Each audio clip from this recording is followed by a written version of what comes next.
Hello dear student, welcome to Sampatti private ITI Rahmabad near airport Prayagraj. तो इस study channel के माध्यम से आज हम वर्कशॉप कैलकुलेशन के अंतर्गत प्रॉफिट एंड लॉस यानी लाभ और हानि चैप्टर पर एनालिसिस करेंगे। यह video electrician and fitters second year वाले स्टूडेंट के लिए है। तो यह बहुत ही इम्पोर्टेंट चैप्टर है प्रॉफिट एंड लॉस। तो चलते हैं क्वेश्चन पर। यह प्रॉफिट एंड लॉस का पार्ट 1 है और पार्ट 2 आगे आएगा। तो चलते हैं क्वेश्चन पर। एक व्यक्ति ने 10 रुपये में 10 चीज़ें 8 रुपये में खरीदी और 1.25 रुपये के हिसाब से बेच दी, तो उससे लाभ कितना होगा। एक व्यक्ति ने 10 चीज़ें कितने 8 रुपये में खरीदी, तो पहले एक वस्तु का क्रय मूल्य निकालो। एक वस्तु का क्रय मूल्य, एक वस्तु कितने में खरीदी उसने, क्रय मूल्य तो रुपया बटे वस्तु कर देंगे। तो 8 बटे वस्तु कितनी है 10, तो 0.8 यानी 0.8 में उसने खरीदी, राइट। और कितने में बेच रहा है यानी विक्रय मूल्य कितना है उसका, विक्रय मूल्य है 1.25, राइट। तो अब एक वस्तु का क्रय मूल्य कितना है 80 पैसे, राइट। 0.8 को क्या मान सकते हैं 80 पैसे, और बेचा एक वस्तु को कितने में बेच रहा है इतने में, तो उसे लाभ कितना हुआ होगा। तो लाभ के लिए उसको लाभ कितना हुआ, तो यहाँ से देख लो आपको उसको लाभ कितना हुआ होगा 45.45, ठीक है, 45 पैसे। तो 45 पैसे हुए लाभ। अब वो कह रहा है तो लाभ बताइए परसेंटेज में। तो लाभ परसेंटेज में होता है लाभ बटे क्रय मूल्य गुणा 100। तो लाभ कितना हुआ ये परसेंटेज में निकल आएगा। तो इधर सॉल्व कर लेते हैं। लाभ कितना है उसका, कितना निकला था 0.45 अपॉन क्रय मूल्य कितना है उसका, क्रय मूल्य एक वस्तु का क्रय मूल्य कितना है 80 पैसे गुणा 100। तो ये क्या आ जाएगा, लाभ परसेंटेज में आ जाएगा। तो इसे सॉल्व करोगे तो आपका आ जाएगा 56 सही 1/4%, यानी ये इज़ राइट। नेक्स्ट कह रहा है 12 वस्तुओं का क्रय मूल्य 9 वस्तुओं के विक्रय मूल्य के बराबर है, तो लाभ प्रतिशत होगा। देखो 12 वस्तुओं का क्रय मूल्य, 12 वस्तुओं का क्रय मूल्य कितनी वस्तुओं के विक्रय मूल्य के बराबर है 9 वस्तुओं के विक्रय मूल्य के बराबर है। अब इनको दोनों को इंटरचेंज कर लेंगे, तो ये हो गया, ये 9 इस तरफ चला गया, ये इस तरफ, राइट। अब देखो अब क्रय मूल्य कितना बन गया 9 और विक्रय मूल्य कितना बन गया 12। तो देखो इसे कितने का लाभ हुआ 3 का, राइट। किस पे हुआ, क्रय मूल्य। क्रय मूल्य क्या होता है लाभ का, अभी फॉर्मूला बताया था हमने। लाभ परसेंटेज में क्या होता है, लाभ बटे क्रय मूल्य गुणा 100, ये परसेंटेज में निकल आएगा, राइट। तो लाभ कितना हुआ सर, लाभ 3 का हुआ, राइट। 3 का लाभ बटे क्रय मूल्य कितना हो गया उसका 9 गुणा 100। तो सॉल्व करोगे तो 1/3 आ जाएगा। तो 100/3 यानी परसेंटेज में कितना आएगा 33 सही 1/3%। बात समझ में आ गई। तो जब भी क्रय मूल्य विक्रय मूल्य के बराबर हो, क्रय मूल्य विक्रय मूल्य के बराबर हो, तो इस तरह ही लगाएंगे, राइट। क्रय मूल्य विक्रय मूल्य के बराबर हो। नेक्स्ट कह रहा है 25 वस्तुओं का क्रय मूल्य, 25 वस्तुओं का क्रय मूल्य 20 वस्तुओं के 25 वस्तुओं का क्रय मूल्य 20 वस्तुओं के विक्रय मूल्य के बराबर है। तो कह रहा है लाभ ज्ञात कीजिए। तो हमने क्या बताया था, इनको पहले इंटरचेंज कर लेंगे, राइट। ये हो गया 20, ये हो गया 25। अब देखो अब कितना का लाभ हो रहा है 5 का। 20 की खरीद रहे 25 की बेच रहे हैं ना, विक्रय मूल्य 25 हो गया, राइट। तो 5 का लाभ। तो लाभ के लिए हमने फॉर्मूला क्या बताया था, लाभ परसेंटेज का। तो लाभ बटे क्रय मूल्य इंटू 100, राइट। तो लाभ कितना हो रहा है 5, क्रय मूल्य कितना है आपका, क्रय मूल्य कितना हो गया 20, गुणा 100 परसेंटेज में, 5 चौको 20, 25 चौको 100, तो 25% आ जाएगा आपका। कितना आ जाएगा? 25%। नेक्स्ट कह रहा है 12 वस्तुओं का क्रय मूल्य, 12 वस्तुओं का क्रय मूल्य 16 वस्तुओं के विक्रय मूल्य के बराबर है।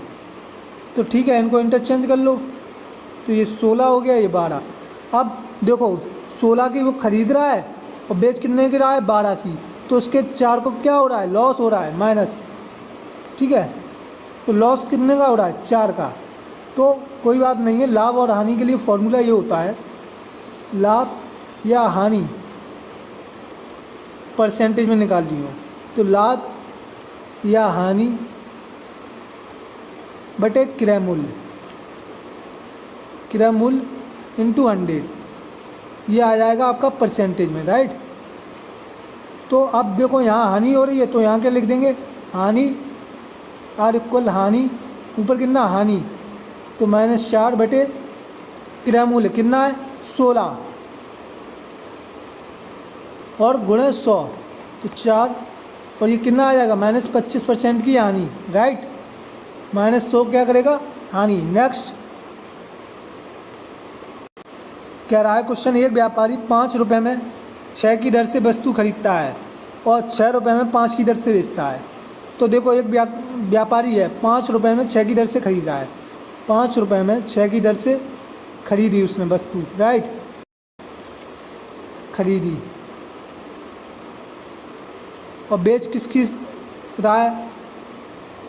तो बेच रहा है 6 रुपये में 5 की दर से, 6 रुपये में 5 की दर से, ठीक है। तो पहले एक का क्लियर करते हैं। तो हम क्या करेंगे, इनका एलसीएम लेंगे। 6 और 5 का एलसीएम कितना हो जाएगा? 30। 6 और 5 का एलसीएम कितना हो गया? 30, राइट। तो 30 हो गया, तो 30 से दोनों तरफ मल्टीप्लाई कर देंगे। 5 ये इस तरफ हो गया, ठीक है। 6 पंजे 30, तो ये कितना आ गया? 25, और 5 छक्के 30, तो ये कितना आ जाएगा? 36। यानी 25 की खरीद रहा है और 36 की बेच रहा है, उसको कितने का लाभ हुआ? 11 का लाभ हुआ, राइट। तो लाभ परसेंटेज का फॉर्मूला वही है, लाभ बटे क्रय मूल्य। क्रय मूल्य कितना है उसका? खरीदा मतलब क्रय मूल्य, राइट। कितना है? 25 गुणा 100। तो बस इसे सॉल्व करोगे, 25 चौको 100, यानी कितना आ जाएगा? 44%, राइट। नेक्स्ट कह रहा है एक विक्रेता 5 रुपये में 6 की दर से संतरे खरीदता है, खरीद रहा मतलब क्रय मूल्य, राइट, और कितने की दर से बेच रहा है? 5 रुपये में, रुपये बटे वस्तु लिखेंगे हमेशा, 6 की दर से वस्तु खरीदी, और बेच कितनी रहा है? 3 रुपये की दर से, यानी 3 रुपये की दर से, इधर कुछ मिट गया ना, तो 3 रुपये में 4 की दर से, इधर लिखा है 3 रुपये में 4 की दर से, ठीक है, 3 रुपये में 4 की दर से, राइट। तो रुपये कितना है? 3 रुपये, और वस्तु कितनी है? 4। तो देखो 6 और 4 का क्या ले लेंगे? एलसीएम। 6 4 का एलसीएम कितना होगा? 12, राइट। 6 दूनी 12 और 4 3 12, तो दोनों तरफ 12 से मल्टीप्लाई कर देंगे। 6 दूनी 12, ये कितना आ जाएगा? 10, और 4 3 12, ये 9। तो लॉस हो गया उसे, 10 की खरीदी और 9 की बेच रहा है, राइट। कितने का लॉस हुआ? 1 का। तो हानि बराबर हानि बटे क्रय मूल्य, यही लगा देंगे, गुणा 100। तो हानि कितनी हुई? -1 की। क्रय मूल्य कितना है उसका? 10, राइट, यही तो है क्रय मूल्य, खरीदी, गुणा 100। तो 10 दाम 100, यानी -10% का लॉस हुआ उसे। माइनस क्या शो करेगा? 10% की उसे हानि हुई। नेक्स्ट कह रहा है एक साइकिल का मूल्य 20% कम किया जाता है और 20% बढ़ा दिया जाता है, तो दुकानदार पर बिक्री का क्या प्रभाव पड़ेगा? जब 2% दी हों, जब 2% दी हों और आंसर भी किस में दे, परसेंट में, तो फॉर्मूला हम क्या लगाएंगे हमेशा, x plus y plus x बटे वाई, ये ठीक है। और जब केवल एक ही परसेंट दी हो, यहाँ देखो 2% दे रहा है, एक ये और एक ये, जब एक ही परसेंट दे, ठीक है, और आंसर भी किस में दे, परसेंट में, तो फॉर्मूला क्या लगाएंगे हम, r/100 plus minus r into 100, ठीक है, ये लगाएंगे। तो यहाँ 2% दी हैं, तो घबराओ नहीं, 20% में कमी हो रही और 20% में क्या हो रही, बढ़ोतरी, तो कमी के लिए हम क्या लगा देंगे, minus x plus y plus x y बटे 100।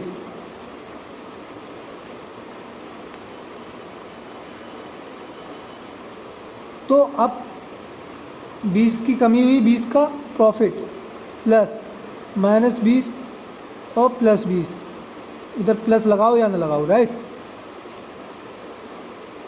100,